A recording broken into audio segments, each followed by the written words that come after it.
7 اور 68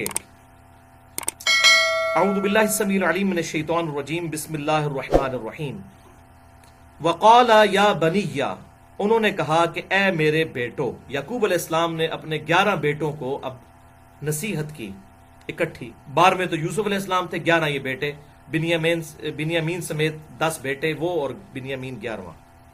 لا تدخلوا من باب واحد، مت داخل ہونا ایک دروازے سے. یعنی اس وقت شہروں کے باہر فصیلیں ہوتی تھیں، مختلف دروازے ہوتے تھے. تو یعقوب علیہ السلام نے کہا کہ تم 11 بھائی، ظاہر ہے یہ اونچے لمبے تگڑے قسم کے بھائی، اور ایک دروازے سے داخل نہ ہونا، یعنی نظر نہ لگ جائے، اس حوالے سے وہ چاہتے تھے ایک دروازے سے مت داخل ہونا. وَادْخُلُوا مِنْ أَبْوَابٍ مُتَفَرِّقَةٍ، اور داخل ہونا تم مختلف دروازوں سے. 2-3 بھائی ایک دروازے سے، 2-3 دوسرے سے، 2-3 تیسرے سے، مختلف دروازوں سے تم داخل ہونا. وَمَا أُغْنِي عَنْكُمْ مِنَ اللَّهِ مِنْ شَيْءٍ، ہاں نہیں پہنچا سکتی کوئی چیز بھی فائدہ تمہیں اللہ تعالیٰ کی تقدیر کے مقابلے پر. یعنی انہوں نے ساتھ اپنا عقیدہ بھی کلیئر کیا کہ یہ جو میں نظر سے بچانے کے لیے کوشش کر رہا ہوں، اس کے باوجود اگر کوئی تقدیر میں تمہارے لیے کوئی تکلیف لکھی ہوئی، وہ تو آ کر رہنی ہی ہے. میری یہ تدبیر جو ہے تمہیں روک نہیں سکتی. تقدیر والا معاملہ، البتہ نظر جو ہے وہ برحق ہے، وہ انشاءاللہ بخاری مسلم کی احادیث کی روشنی میں بتاؤں گا کہ نظر تو لگ جاتی ہے. البتہ اگر نظر والا معاملہ نہ بھی ہو اور کوئی تقدیر والا معاملہ ہونا ہو اللہ کی طرف سے، وَلَنَبْلُوَنَّكُمْ بِشَيْءٍ مِّنَ الْخَوْفِ وَالْجُوعِ، اللہ کی طرف سے کوئی آزمائش آنی ہو تو وہ تو آ کر رہے گی. ان الحکم الا للہ، حکم تو نہیں ہے مگر اللہ ہی کا. علیہ توکلت، اسی پر میں نے بھروسہ کیا. وعلیہ فلیتوکل المتوکلون، تو توکل کرنے والوں کو اسی ہستی پر توکل کرنا چاہیے. ولما دخلوا من حیث امرهم ابوہم، جب وہ مصر میں داخل ہوئے اسی طریقے سے جیسا کہ ان کے باپ نے انہیں حکم دیا تھا. ما کان یغنی عنہم من اللہ من شیء، تو اللہ تعالیٰ کے مقابلے پر ان کو تقدیر کے اس معاملے میں کوئی چیز فائدہ نہیں پہنچا سکتی تھی. الا حاجۃ فی نفس یعقوب قضاها، سوائے اس احتیاطی تدبیر جو انہوں نے کی. یوسف علیہ السلام کے نفس میں جو اس معاملے میں خواہش پیدا ہوئی کہ میں اس طریقے سے کوئی احتیاطی تدبیر کروں کہ میرے بچوں کو نظر نہ لگے. اللہ تعالیٰ کی اگر کوئی تقدیر غالب ہونے والی ہوتی کسی معاملے میں تو وہ اس کو روک نہیں سکتی تھی. لیکن ساتھ ہی اللہ تعالیٰ نے ان کو انڈورس بھی کر دیا یعقوب علیہ السلام کو. وَإِنَّهُ لَذُو عِلْمٍ لِمَا عَلَّمْنَاهُ، اور بے شک وہ صاحب علم تھے اس علم کے سبب جو ہم نے یعقوب علیہ السلام کو سکھایا تھا. وَلَكِنَّ أَكْثَرَ النَّاسِ لَا يَعْلَمُونَ، لیکن اکثر لوگ اس حقیقت سے واقف نہیں ہیں. یعنی یوسف علیہ السلام نے یہ جو اسٹریٹجی اڈاپٹ کی کہ سارے بیٹے جو ہیں وہ ایک دروازے سے داخل نہ ہوں، نظر بد سے بچنے کے لیے جو انہوں نے یہ طریقہ اختیار کیا، تو اللہ تعالیٰ نے کہا کہ اس کے ذریعے سے تقدیر تو نہیں ٹال سکتی تھی، البتہ وہ ہمارے علم والے بندوں میں سے تھے. ہم نے انہیں علم سکھایا ہوا تھا کہ یہ ظاہر ہے کہ اللہ تعالیٰ کی طرف سے انہیں علم سکھایا گیا تھا کہ نظر بد سے بچنے کا یہ طریقہ ہے. نظر بد کے اعتبار سے تو بچا جا سکتا ہے، البتہ اگر تقدیر میں کوئی اللہ کی طرف سے تکلیف، آزمائش جو ہے، وہ پریشانی جو ہے، کوئی تکلیف آزمائش کی صورت میں آ کر رہنی ہے تو وہ ٹلنے والی نہیں ہے. اب یہاں پر میں اس حوالے سے تھوڑی نظر بد کے حوالے سے بھی گفتگو کر لیتا ہوں.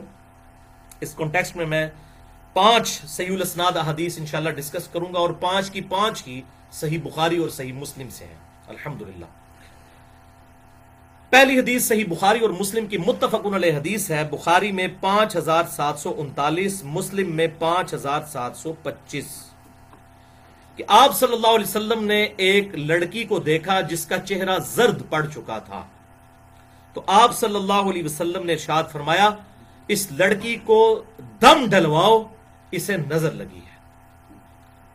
تو یہ حدیث بخاری اور مسلم دونوں میں موجود ہے. یعنی وہ چہرے کے آثار دے کر آپ صلی اللہ علیہ وسلم نے فرمایا کہ اس لڑکی کو لگتا ہے نظر لگ گئی ہے، اس کو دم کرواؤ. دوسری حدیث صحیح مسلم میں انٹرنیشنل نمبرنگ کے مطابق 5732 ہے کہ صحابہ اکرام علیہم رضوان کہتے ہیں کہ ہم دور جاہلیت میں کچھ دم کیا کرتے تھے، کچھ اسی طریقے سے ہم پڑھ کر پھونکا کرتے تھے مختلف مریضوں کی شفا کے لیے. تو آپ صلی اللہ علیہ وسلم سے ریکویسٹ کی تو آپ صلی اللہ علیہ وآلہ وسلم نے ارشاد فرمایا مجھ پر اپنے دم پیش کرو زمانے جاہلیت کے جو اس وقت تم کرتے تھے، اگر ان میں شرک نہ ہو تو ان دموں کو کرنے میں کوئی حرج نہیں ہے۔ یعنی اس سے یہ بات پتہ چلی کہ دم کے لیے قرآن و سنت سے ہونا ضروری نہیں ہے، اس کے علاوہ بھی اگر کوئی دم موجود ہے قرآن و سنت کے عقائد سے وہ ٹکراتا نہ ہو، چاہے وہ ہندوؤں کے اندر ہو دم، چاہے وہ کرسچنز کے اندر ہو، جیوز کے اندر ہو، شرکیہ کلمات نہ ہو اور کوئی کلمات ہو، تو وہ دم کیا جا سکتا ہے۔ اور اسی میں ظاہر امپلائڈ ہے یہ بات کہ اگر قرآن حکیم سے بھی کسی نے کوئی ایکسپیرینس کے ذریعے یہ بات سمجھ لی ہے کہ یہ آیت پڑھنے سے اس علاج اس معاملے کا ہو جاتا ہے، چاہے وہ قرآن و سنت میں نہ بھی موجود ہو، ایکسپیرینس کے ذریعے کسی کو یہ بات پتہ چلی ہے، تو اس طرح کے دم کرنے میں بھی شرعی طور پر کوئی قباحت نہیں ہے اس حدیث کے تحت، اور اس کی ایکسپلینیشن صحیح مسلم میں اگلی حدیث سے ہو جاتی ہے۔ اور یہ اکثر لوگ پوچھتے ہیں، اس لیے میں اب اس کو کھول کر بیان کر رہا ہوں اس حوالے سے۔ یہ بڑی کریٹیکل حدیث ہے، تیسری حدیث صحیح مسلم سے 5731، یہ معاملے کو بالکل کھول دے گی۔ صحابہ اکرام علیہ رضوان نے عرض کیا اللہ کے رسول صلی اللہ علیہ وسلم، ہم لوگ زمانے جاہلیت میں بچھوؤں کے ڈسنے کے اوپر دم کیا کرتے تھے، یعنی بچھو ڈس جاتا تھا، دم کرتے تھے، شفا ہو جاتی تھی، شفا تو ہوتی تھی ظاہر ہے۔ تو ہم اس دم کو جاری رکھیں؟ تو آپ صلی اللہ علیہ وسلم نے ارشاد فرمایا کہ وہ دم مجھ پر پڑھو۔ تو صحابہ اکرام نے وہ دم پڑھا، ظاہر ہے وہ قرآن کی آیت تو کوئی حدیث تو نہیں پڑھی، وہ تو زود جہالیت کا دم تھا۔ تو آپ صلی اللہ علیہ وسلم نے جب سنا تو فرمایا اس میں کوئی شرکی الفاظ موجود نہیں، تم اس کو کرتے رہو۔ اور پھر آپ صلی اللہ علیہ وسلم نے اوپن لائسنس دے دیا، کسی مولوی کا لائسنس لینے کی ضرورت نہیں ہے اس معاملے میں۔ آپ صلی اللہ علیہ وسلم نے صحیح مسلم میں اسی حدیث میں اوپن لائسنس دیا۔ آپ صلی اللہ علیہ وسلم نے ارشاد فرمایا جو شخص اپنے بھائی کو نفع پہنچا سکتا ہو، فائدہ پہنچا سکتا ہو، تو اسے چاہیے کہ وہ فائدہ پہنچائے۔ جیسا کہ بخاری اور مسلم کی وہ متفق علیہ حدیث ہے، جو ایک سفر کے دوران ایک جو قبیلے کا سردار تھا اس کو جو ہے وہ سانپ نے کاٹ لیا تھا، تو پھر ایک صحابی نے سورۃ الفاتحہ کا پڑھ کر دم اس پر جو ہے وہ پھونکا تھا اور اس کو شفا ہو گئی تھی۔ پھر اس کے عوض بکریاں بھی اس نے ریسیو کی تھیں اور آپ صلی اللہ علیہ وسلم تک وہ بکریاں پہنچی، تو آپ نے بھی ان میں سے کھایا تاکہ یہ بات پتہ چل جائے کہ اس حوالے سے اگر کوئی دم ڈال کر کوئی اگر نذرانہ بھی وصول کرتا ہے اس بنیاد کے اوپر کہ میں دم ڈالوں گا اور اس کے حوالے سے مجھے کوئی اتنی رقم دے، تو یہ بھی جائز ہے، کوئی حرج نہیں۔